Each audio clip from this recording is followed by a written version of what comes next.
If you notice, he didn't mention our record from the past weekend. We went 0-3 in our home tournament. Saw a lot of good things, though. We brought in 3 top 40 teams. We talked about that last Monday, how it was going to be a tough opening tournament. A mistake on my part was not scheduling an exhibition match. All 3 teams came in with that, so lesson learned from a coaching standpoint.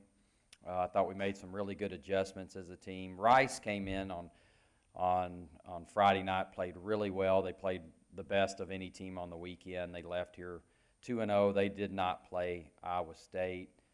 We came back on the second day. Iowa State handled us pretty easy the first 2 sets. We came back, won the third. We're up 18-16 in the fourth with a lot of momentum. Felt like we were going to push it to a 5th set. Some late set errors really cost us there. Came back Sunday against Central Florida, who was the 15th seed last year in the national tournament. Returned the core of their team. Won the first 2 sets, playing our best volleyball of the weekend. I think it was 20-20 in the third set. Lots of opportunities and kind of the same thing, some late set errors.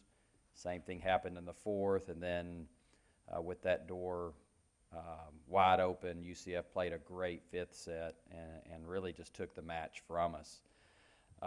Nicole Purcell, our libero, had a great weekend, made the all-tournament team.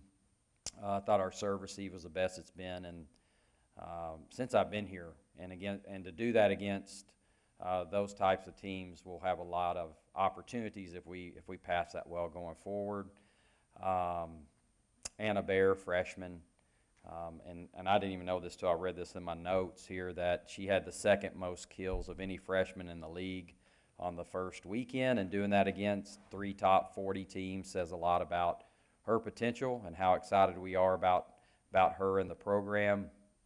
And then just moving forward, again, I saw a lot of progression over the weekend. We're excited about getting another opportunity this weekend coming up down in Tulane. Tulane played Iowa State in the finals of the NIVC last year.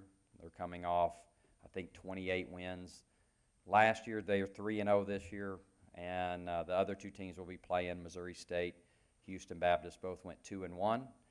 So, again, it's going to be a tough weekend, but we are going to work on the things we need to work on this week and hopefully go into next weekend with a lot more confidence and get some wins so that the team will start believing, and get more confidence from that standpoint. But it's hard to say this because seems like sometimes it feels like a broken record when you stand up and say, we're so close.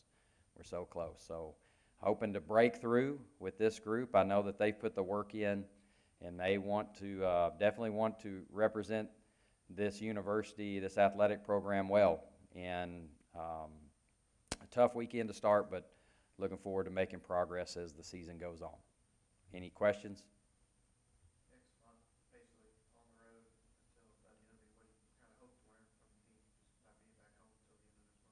Well, I hope our road record's better than our home record. Yeah, I mean, the preseason was set up to be tested early. I've made some mistakes in scheduling in the past where we played teams. We've come out, my first year we came out 14-15-0 out of preseason, and then we weren't ready for SEC play. And so I wanted to make sure that we could see what we needed to work on early, make those adjustments. We started, I think, 3 or 4 different lineups in different sets, working on different things, and I think we found one on Sunday that we like a lot. We still have one player, Izzy Guzik, who's a transfer who had a knee surgery a couple weeks ago. She's already been cleared. So I think she can also add to some depth and hopefully eventually help us as well. But being on the road, again, I think all these teams, this year will be the first year that maybe we only have 2 teams above 200 in the RPI. Just about everybody, and of course once you get in the SEC, is a top 150. So I think there's a guy who does all those metrics He's a volleyball nerd that does it online. And preseason, our schedule was ranked 18th out of, I think, 335 based on last year's results. So we knew we were going to be tested. So hopefully being on the road sometimes can take even a little pressure away when you're not in front of your home fans a little bit. So maybe players like Emily Strout, she struggled the first couple of matches, came back strong yesterday. I think she finally took a little of the pressure off of herself from having to come back and break a kills record again. So she sees that she's got some talent around her this year.